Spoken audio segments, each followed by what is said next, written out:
Oke,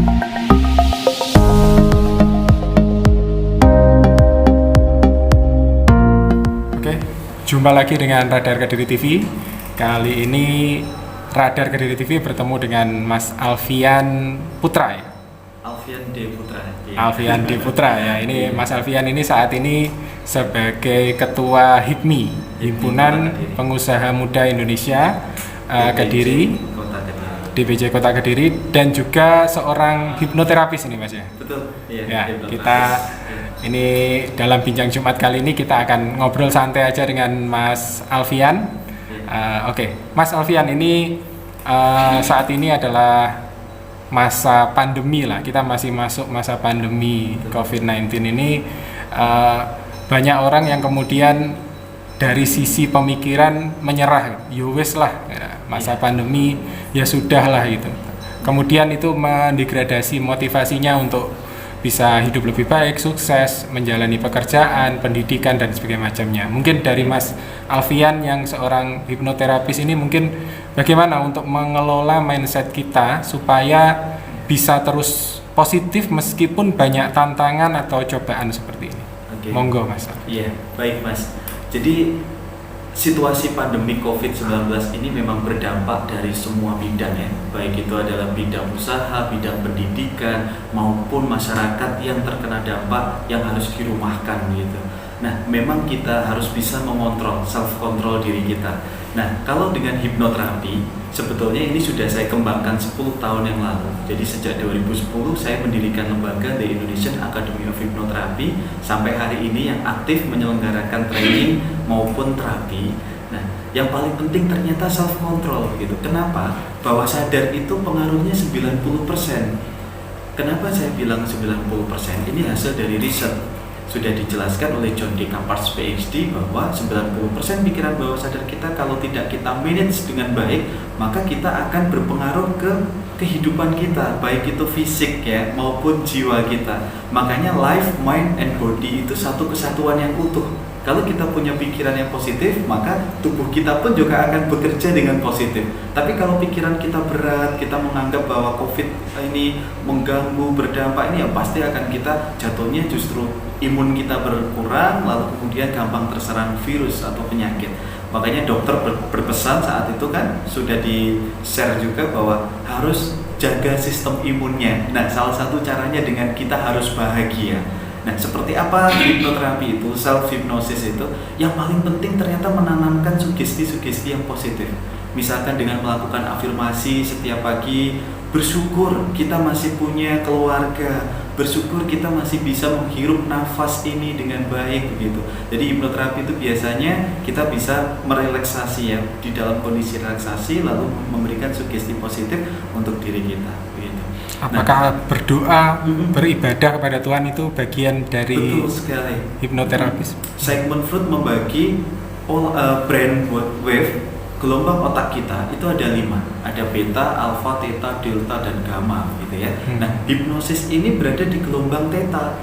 Kenapa theta? Kalau kita sadar ini beta, kesadaran penuh. Kalau kita fokus ke satu hal itu alfa. Nah, ketika kita berdoa dengan khusyuk, Bapak Ibu ya, pemirsa Radar, ternyata ketika kita berdoa dengan khusyuk ini kita berada di gelombang theta. Ketika kita masuk di gelombang theta, frekuensi yang bisa kita terima ini bisa lebih damai, lebih tenang. Sugesti yang kita masukkan ke dalam diri kita pun juga akan diterima dengan sangat baik.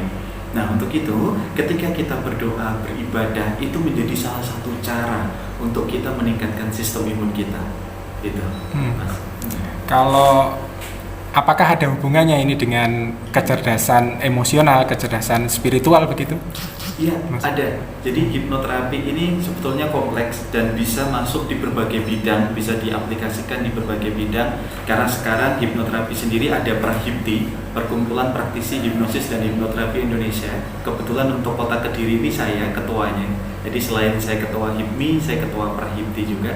Jadi hipnoterapi hari ini sudah ada organisasi profesinya. Seperti kalau guru itu PGRI, kalau hipnoterapis itu Prahipti. Nah, korelasinya apa? Ketika kita bisa ESQ ya, ataupun kita bisa mengendalikan emotional spirit quotient begitu. Kita bisa mengontrol diri kita dengan baik melalui relaksasi, kita memberikan sugesti dengan baik, maka otomatis kita bisa self control nih ke diri kita gitu. Karena seringkali kita itu setiap hari bahkan kita masuk jebakan di mana ada kalimat-kalimat negatif yang selalu kita sampaikan gitu. Contoh misalkan kita punya pikiran-pikiran negatif, jangan, ada kata-kata jangan, tidak, akan, bukan, hal sepele itu saja, itu sebenarnya berkonotasi negatif. Wah jangan nakal ya ke anak misalkan, wah jangan lupa kalau ibadah gitu, itu udah negatif sebetulnya. Jadi harus diubah. Mulai hari ini saya harus lebih baik lagi. Hari ini saya harus menjadi pribadi yang penuh dengan kedamaian, fokus beribadah dan lain-lain seperti itu. Kita gitu dalam situasi yang penuh dengan tantangan atau cobaan kerap kali merasa jenuh, menyerah begitu. Termasuk dalam saat pandemi ini ketika orang harus misalnya work from home gitu, di rumah aja, keluar tidak boleh atau harus memenuhi protokol kesehatan yang mungkin bagi sebagian orang ribet begitu. Bagaimana sebenarnya kita harus memahami konsepsi itu dalam, mungkin orang sekarang bilang new normal gitu. Apa yang harus kita lakukan dengan mindset kita supaya bisa positif terus gitu. Gimana Mas?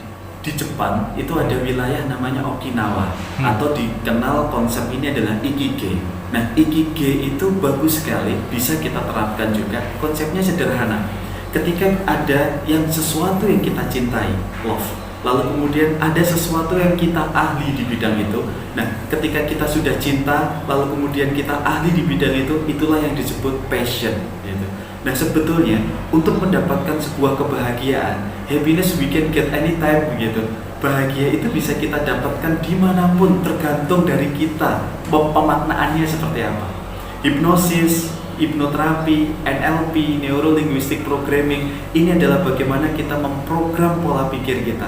Pola pikir kita bisa diprogram melalui apa? Dengan cara menembus yang namanya ras atau ambang batas antara pikiran sadar dan bawah sadar. Mungkin itu nanti di lain waktu kita akan bahas. Tapi sederhananya begini, ketika kita menanamkan sebuah nilai, katakanlah kita sedang berada di kondisi yang keluh kesah, lalu kita punya masalah dan lain sebagainya. Sebetulnya ini hanya bagaimana kita mempersepsikan masalah itu. Kalau kita mempersepsikan, sebenarnya Allah sudah menurunkan di dalam hadisnya, itu sudah dijelaskan bahwa ketika kita dihadapkan sebuah tantangan atau musibah atau masalah, sebetulnya saat itu juga sudah ada solusi yang diberikan kepada kita. Tinggal kita sudah melihat atau belum. Inilah pentingnya ilmu Jawa, yaitu hening ya. Nah, hening, gimana kita bisa merefleksi diri, lalu kemudian kita bisa mengevaluasi diri kita. Setiap sebelum tidur kita bisa memaafkan, berterima kasih ke semesta begitu ya, ke seluruhnya begitu, apa yang kita lakukan dan bersyukur.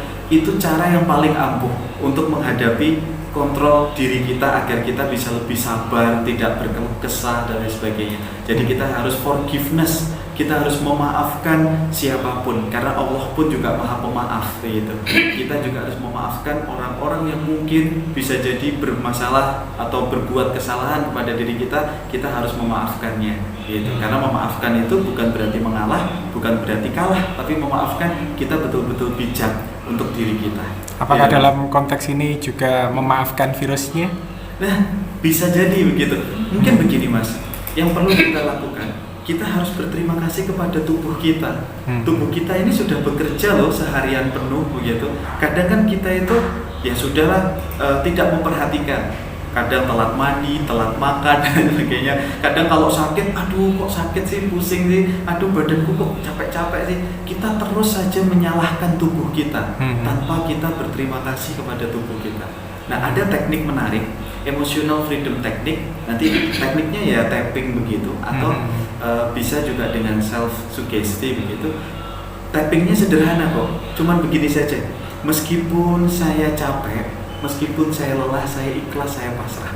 Jadi hanya diketuk-ketuk begini saja. Tapi ada kata-kata ikhlas, pasrah.